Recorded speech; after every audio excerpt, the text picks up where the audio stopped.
Hello, everyone, and welcome to the House of RADHA's brand new episode from the podcast series WE-R1. I'm Lucia Kuprova, your presenter, and I will be taking you on a journey and speaking to a diverse range of industry leaders from the creative industry, education, music, and more.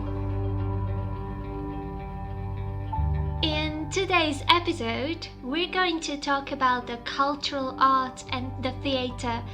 Theatres have been hit really hard by the pandemic COVID-19, and due to many restrictions, all the plays were cancelled. With a lack of government support, it put many theatres into a difficult financial situation, and after even easing the lockdown restrictions, some of them remained closed for good. And we're going to discuss this question today. What is the future of the theaters in post-lockdown world? And today I'm very happy to welcome our guest, actor, storyteller, and artistic director of the Tamarind Theatre Company based in London, Rez Kabir. Hello, Rez, and welcome. I'm very happy you've joined us today. How are you? I'm very well. Hello, Lucia. How are you? I'm pretty good, thank you. You're the owner of the Tamarind Theatre in London.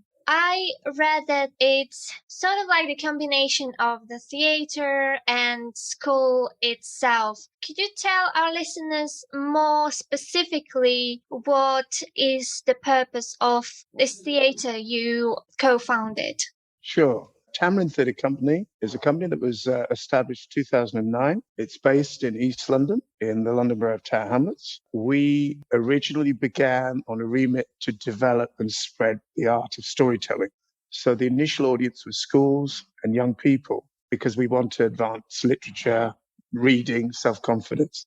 But my personal interest was also the community that is evolving and around us. So at the moment, we do mainstream theatre. We try and get ourselves involved in festivals when we're invited to one. We just did All Points East Festival in Victoria Park last weekend, and that was really good. So we were in a tent presenting stories, music and dance. We generally work with professional actors who are trained, but we're also open because we train and do workshops. So we invite people of different abilities, entry level, emerging, those who want a bit more confidence. And also I'm an executive producer with a company called Muckle and Ghetto Tigers, and we're based in the same building at the Brady Arts. So we try and do interesting theatre plays, creative projects, like we've got some interesting projects coming up.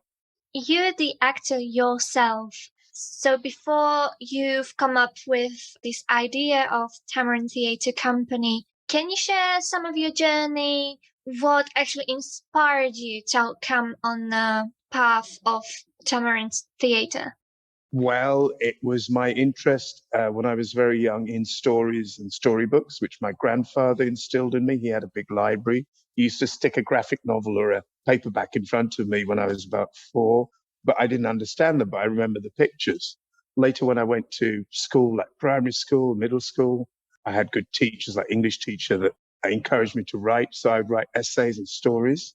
I think that creative streak stayed with me, always trying to find a way to express myself. And I enjoy the arts. I enjoy movement. I did movement and dance when I was in school. I remember my PE teacher telling me, Rez, you're good at that. You should do that, but also finish your studies. And I think in later years, I had other jobs. I was working as a telephone operator at Harrods. I was working in a building company. But wherever I went, the initial training I had with Tara Theatre, with other companies that I worked with, I was always looking to see how can I learn more, build more. So I was a stage manager, production manager.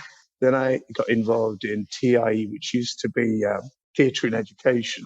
But you had to get up early in the morning to do TIE and travel long distances. But it was a very, good learning curve to build relationships, to find out what was needed around the country. And then in about 2007 and then up to 2009, established with a couple of other people, Tamarind Theatre Company.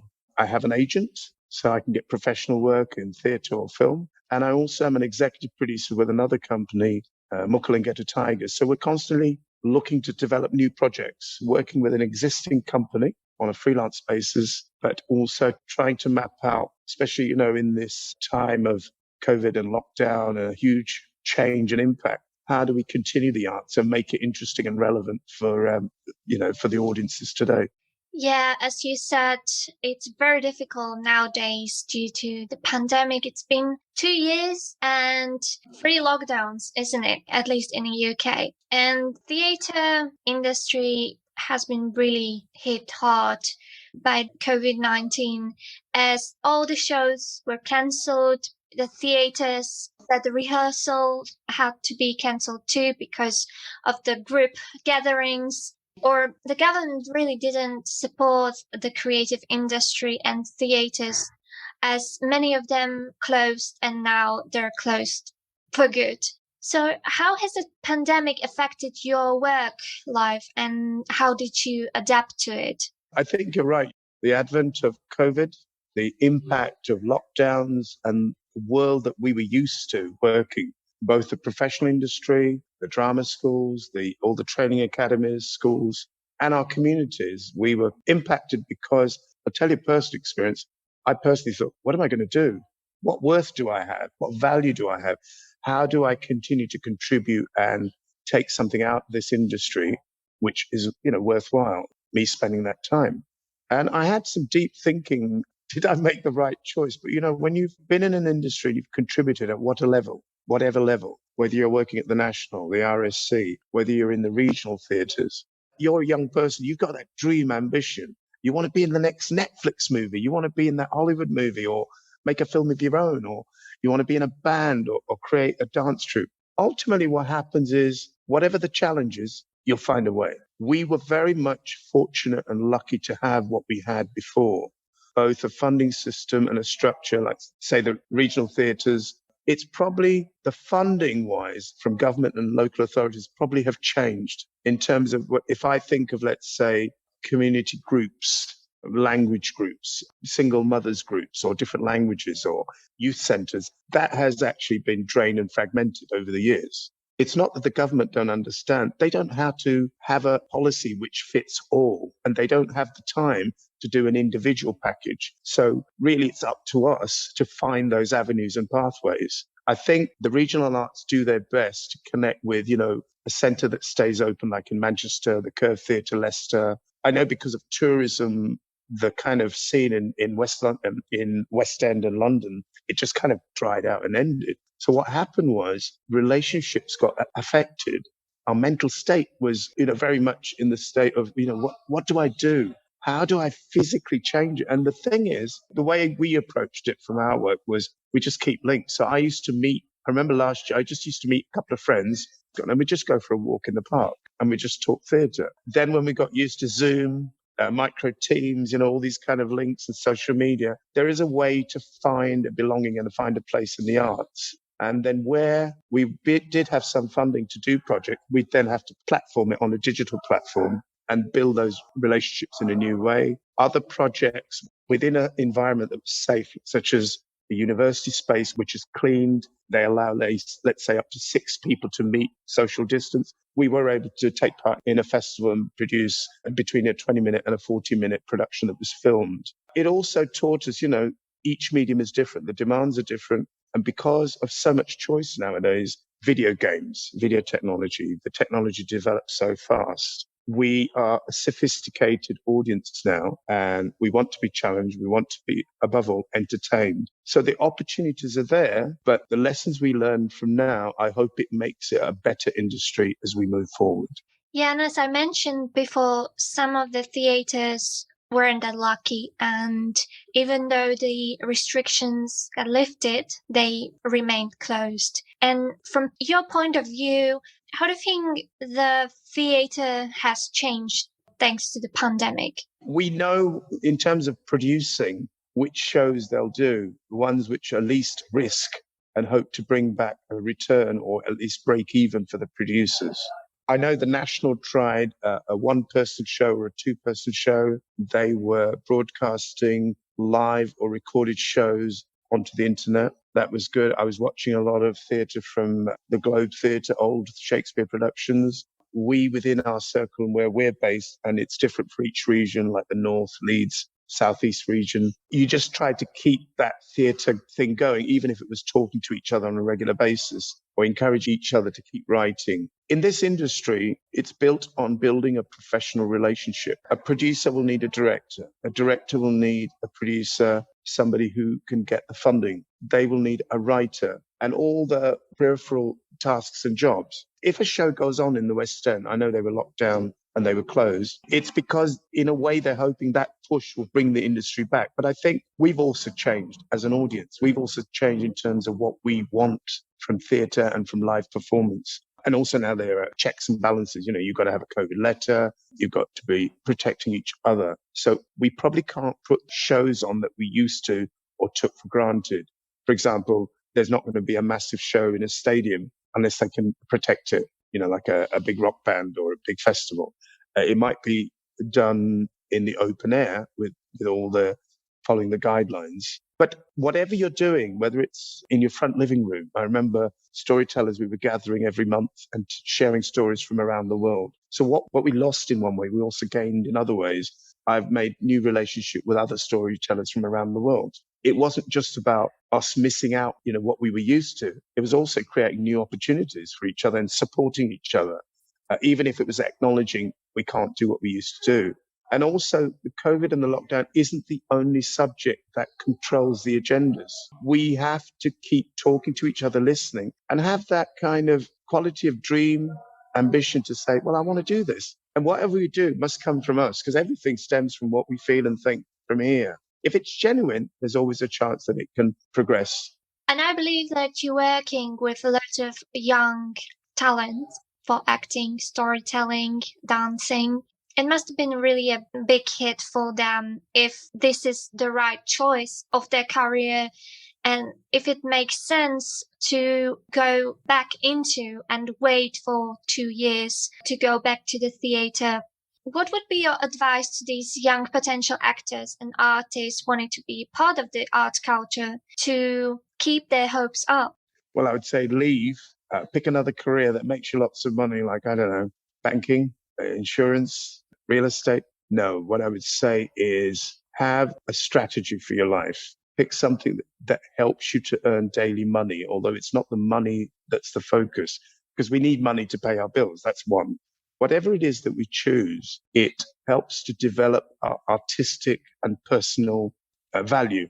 We become better. We help to make ourselves and the work that we do have a value. It can benefit us. We learn or discover stuff, however small. At the same time, it has to be practical. But that formula, that equation that we sort of use, which is our personal formula, we make that as we progress through life. It also has to have a sense of artistic creativity that's our own. Each actor, dancer, creative artist, I'd say, the tools that we need is from within us. The voice is our own voice. Theatre is a performance of action that matches with the word. There's so many ways of doing it, method, Meisner, and so on. We understand that as an audience by projecting our own value onto that show or stage. Often it's a familiar journey, it's an iconic universal journey that we take. You put on your first album or record that you listen to on one of those listening channels, or even if it's a vinyl. You can't take away that experience because we make that ourselves. Sadly, I would love to say that we could somehow match the passion and the enthusiasm that what I thought existed on the continent. In France, the artist is valued a lot more. There's a better set of funding as well as in Germany. It's totally different in America. It's focused around what are you as a sort of a star? Can you make your dream come true? What's your backstory? Whereas here, we've relied on a number of journeys, which is you go to drama school, you spend your 3 or 4 years, whatever, you spend countless pots of money, and you acquire really good skills. But then what happens is nobody taught you the practical skills. How do you apply that to real life? Because you've got to be free in order to go to the auditions or find an agent, get the photographs done, and set yourself up. Fortunately, I think the generation that are coming up, we have a common sense. There's a much more urgency. I want to make my life work, and I'm not going to waste it on something that I think is not going to work. That's what I feel the new generation has sort of found and used. Two, you don't necessarily nowadays have to go to drama school, although it's a good enough avenue. The American industry looks at the way that we're trained in drama school, RSC, wherever, as a really good the foundation for good quality acting. But then nowadays, what happens is the network of casting directors, writers, those who are casting on the soaps or kind of, like the day roles on ITV, BBC for all those, they're using the social media. So an emerging actor, if they've got a minimum amount of common sense and training, how do I look on camera? What's my image? What's my strategy? And they work at it. They can speak to people. There's plenty of training and information available online. You can get yourself, auditions. There's self-tapes now. You don't necessarily have to travel long distances to get an audition. And you can send somebody a little clip saying, we don't want to be a nuisance. But young people, you have a greater opportunity than ever before, not just to fulfill your dream, but build something on your own design, something that means something to you, and you will make mistakes perhaps on the way. But realize we face the same struggle in our generation, but why not you? And why not use whatever is around you? Because you never know what might happen next. You might be the next, I don't know, pop star, come up with a formula that, makes money and is successful. Because it's that struggle that you have, that journey you have that makes you that person that people will want to get to know. And the return on that means, that's what I mean by strategies. If you're going to give your time and energy and your life ideas into something that you're doing, what do you want in return? Is it money? Is it a feeling of well-being? Do you want to help somebody, your neighbor or your family or a group that you belong to? Or do you just want to maybe go abroad? So there are physical things that you want. There are intangible things which you can't always measure. But in the industry that we work in, we have to be businesslike and also have that freedom to reach out and have that vision to fulfill what we really, really want. And going back to the pandemic, is there something specific you miss about the theatre from the pre-pandemic times? I think there was a greater sense of freedom where people were spending more time. Like if I was down at Soho Theatre, or if I was in London, or if I was in the regions like Watford or down at Guildford Theatre, that you saw a lot more people and they were a lot more relaxed. And you'd have the chat and you'd hang around the bar, you'd meet the actors, you'd be really engaged in it. And you knew the people who were like hardy, like theatre people. They loved, they did it in their sleep. And you knew the ones who just wanted to have a quiet evening because they'd heard about the play.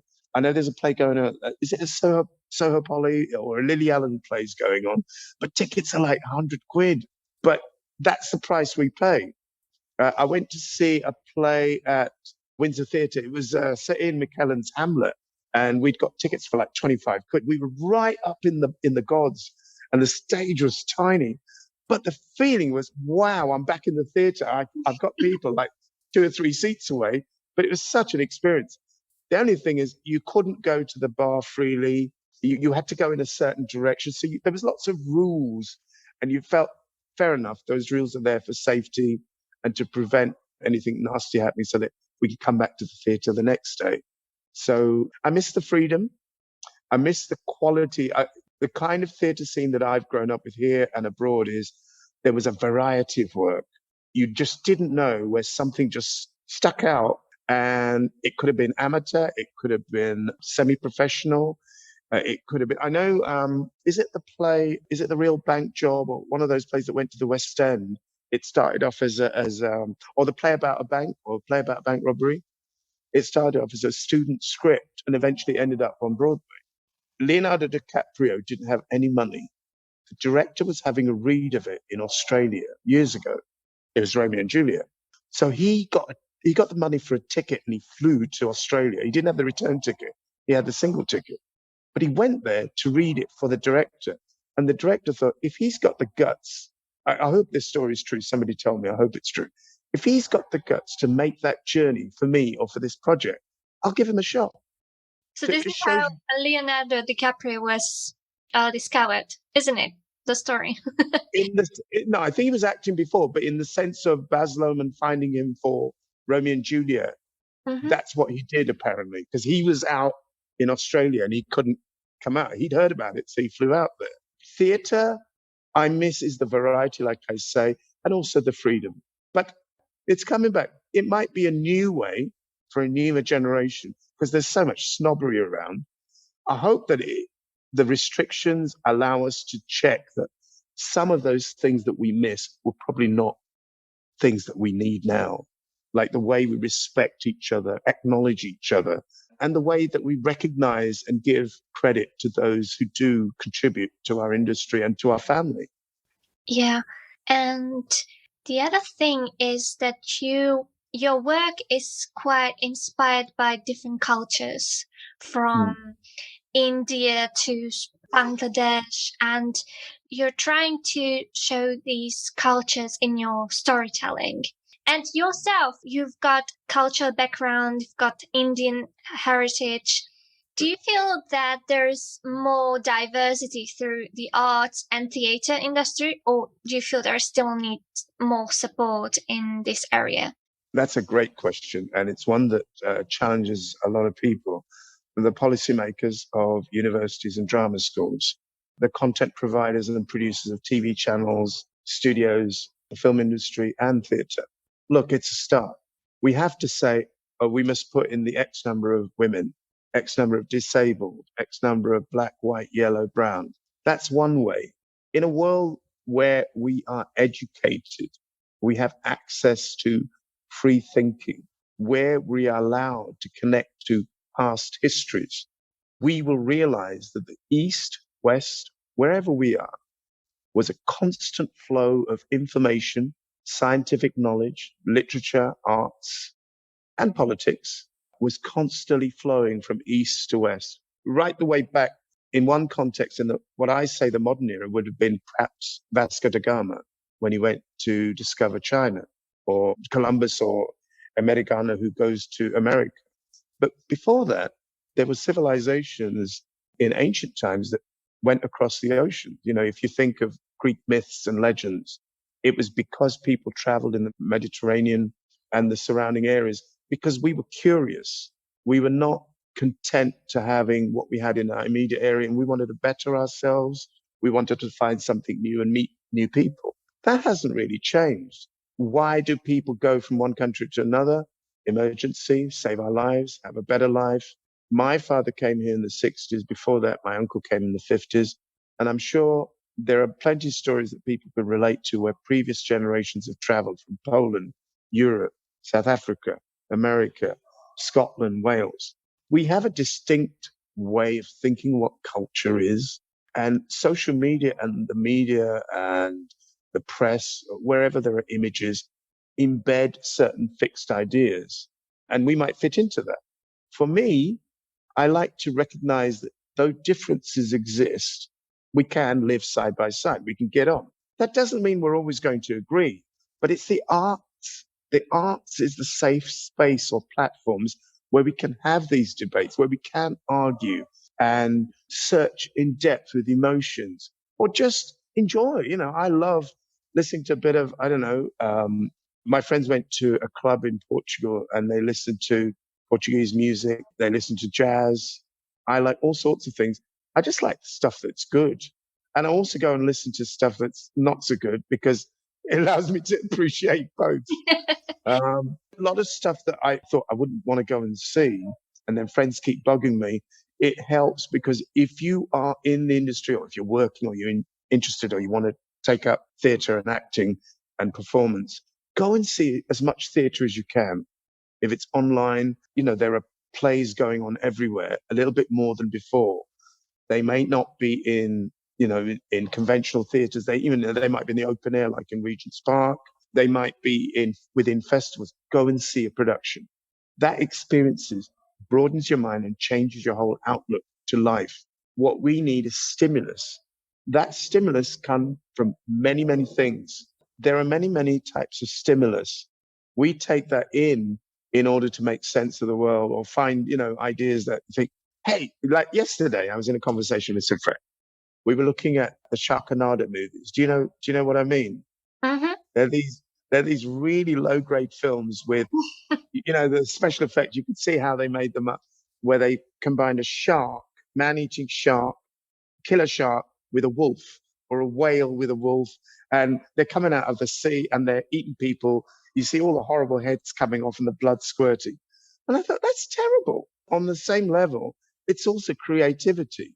Now, does it belong at the high end of the market? Well, whatever way it belongs to, it has a place.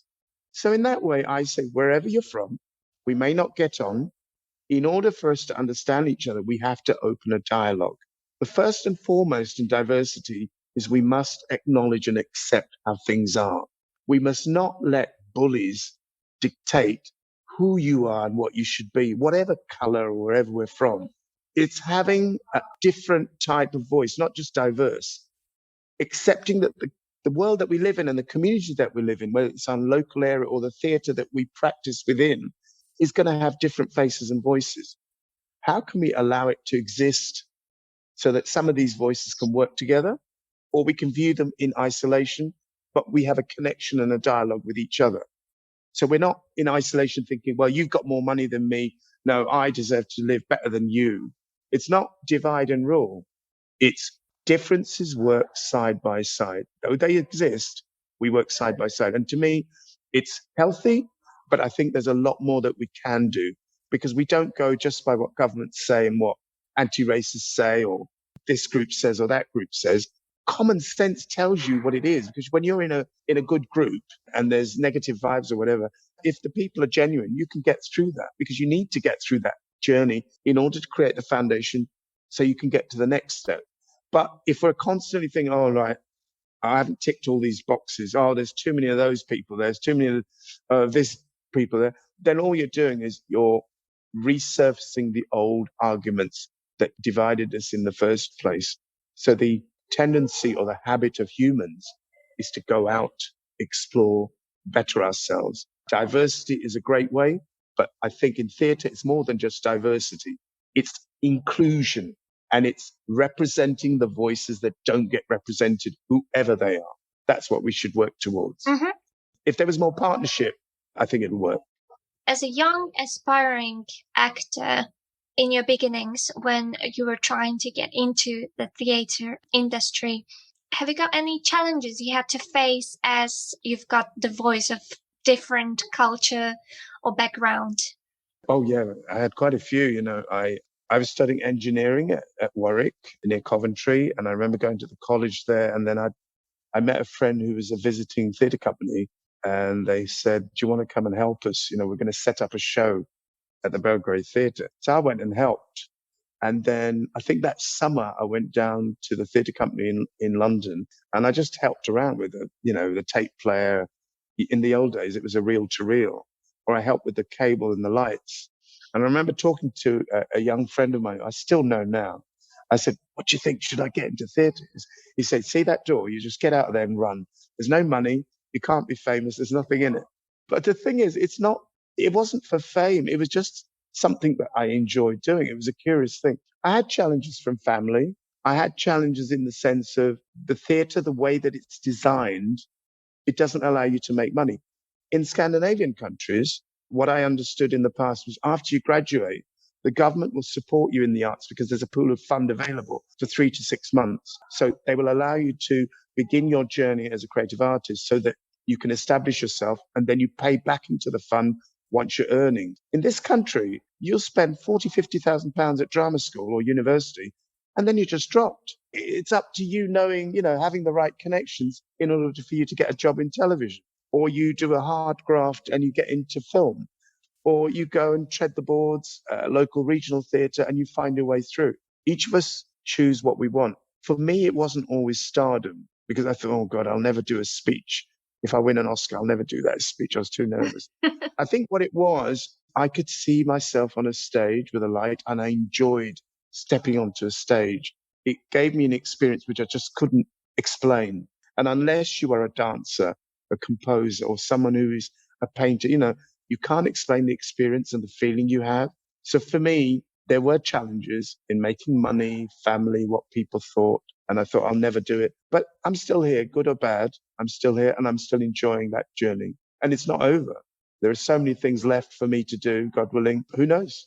And through these years, you become a role model for, I think, many people and probably youngsters. And is there someone specific you're looking up to through all these years who's been really your big inspiration? Yeah, that's a lovely question. I think it's whoever supported me and told me the truth, what I needed to hear at the right time. So I would say it was my grandfather who took my hand and gave me books to read. It was my PE teacher, Mr. Etherington, who told me, at primary school, you're good at dance and movement. You should keep that up, but finish your education. It was the people that I worked with who were honest with me. I think my mum and dad, although my dad said, you'll never make any money in this business. Um, but in a way, even though they couldn't see every show, even though the people I wanted to come and see my show, share that journey with me, they were supporting me because they kind of tolerated me and they allowed me to make mistakes. They allowed me to have my, sense of fun and go on that mad journey. Because to the outsider who's not involved in the arts and performance, it seems like an illogical journey. Why would you want to give up your time learning lines, pretending to be someone, working under hot lights, rehearsing, and then going out onto the stage, saying some bizarre lines, and then people clap and afterwards say, oh, great, that's wonderful. That's one side of it. The other side is, I think if I didn't do that, I just would wither away. There's a thing about we have an inner side and an outer side. So there's the external and the internal, however way you look at it. If you don't occupy that internal inner you and keep it oiled, keep it running, it can wear down and fragment. If we didn't decorate and upgrade and clean a house that we lived in, it would fall apart. So the mind needs to be stimulated and constantly kept working. So reading, going to see plays, meeting friends. It might not always be serious. Doing a play or doing a project is really about play. It's having fun. It's being in your most relaxed where your mind can come up with ideas. And theatre is about finding solutions. So constantly, whatever project it's been, stage or film, always been looking for solutions, whether it's how can I get a cup of coffee while I'm waiting in my trailer? How can I learn these lines? I've got to learn 8 pages before tomorrow morning. Or how can I send this self-tape for my audition? And how can I just live as me on an ordinary day-to-day basis? Yeah, that's actually interesting. How do you do that? How do you learn so many pages in one evening? It depends on the script. You really want to do it. There are techniques, but also, I mean, I use the thing where you can repeat one word and you say, if it's to be, you say to. What's the next word that comes after? What's the logical next word? To be. What's the next word? To be or. What's the next word? To be or not to. So you can remember it that way. Constant repetition, reading and rereading the script again and again so you understand the sense of it. Sometimes you can get apps that help you learning lines. You read with a friend, go out into the park for a walk. There's so many ways. I mean, we learn through different techniques. Some of us are more tactile, some of us are more cerebral. We think internally. Others we like to learn with others. So I don't know, maybe go on a picnic and read the lines. Go on a seaside and learn the lines. Sometimes, I mean, like I was today, we got a show on Friday called The Death of an Orange, which is about a poet, a Bengali poet who lived around the 30s and 40s. And one of his poems was, if I was to come back, imagine that I died. If I was to come back again on this earth, I would really like to come back as the flesh of a cold orange beside the bedside of a needy patient on a winter's night. So what I was doing was playing it on my phone and listening on my headphones. And as I'm driving into work, just saying the lines. Also pictures. Often when somebody said that your emotions are very pictorial. So we remember emotions and sense through pictures, whether it's abstract or connected to real life. That also helps you to remember lines. And could you maybe share some of your future projects you're planning to achieve with Tamarind Theatre Company? Yeah, we'd like to buy an island and retire in Portugal or Greece in the Mediterranean. Right, we've got a project on Khalil Gibran. He's a poet, a Lebanese poet that went to America, was an artist. So that's been developed this year. Hopefully it will come out next year. I've got a storytelling festival. I've been talking to a very good storyteller friend of mine called Vanessa Wolf. We're hoping to bring different storytellers from different parts of the country and the world and do like a jam session and workshops. Also, because I work with Mukul Tigers, the next project we're doing is To Father a Nation, and that's about the War of Independence in 71 in Bangladesh. So I play a colonel in Pakistan who's married to an East Pakistani wife, and the election happens. So that's quite a nice one. But I really like a bit more humor. I think because we've had such seriousness and had to, be isolated during lockdown, I'm always looking for projects that are fresh, new, and makes me laugh. So that's also on the cards. And that's actually good, and try to keep that because positivity is really great in these hard times. Good luck with your future plays, and thank you for joining us today, Rez. Thank you very much, Lucia, and it's been lovely to speak to you. All the best. Bye. Thank you again for listening. This was the 6th and the last episode on a series 1 of the House of RADHA's podcast, WE-R1, with our guest Rez Kabir. If you want to know more about Rez's work, just visit tamarindtheatre.com, or you can get in touch with Rez on Facebook and Instagram. And if you enjoyed this episode as much as we did, just let us know on our social media. You can find the House of RADHA on Facebook, Instagram, Twitter, and TikTok as well. We're looking forward to hearing from you. And the whole team from the House of RADHA is really thankful for all your support you've been showing to our podcast series 1. As this episode is the last on the series list, we'd like to say a massive thank you and invite you for our special episode next week. So stay tuned and goodbye.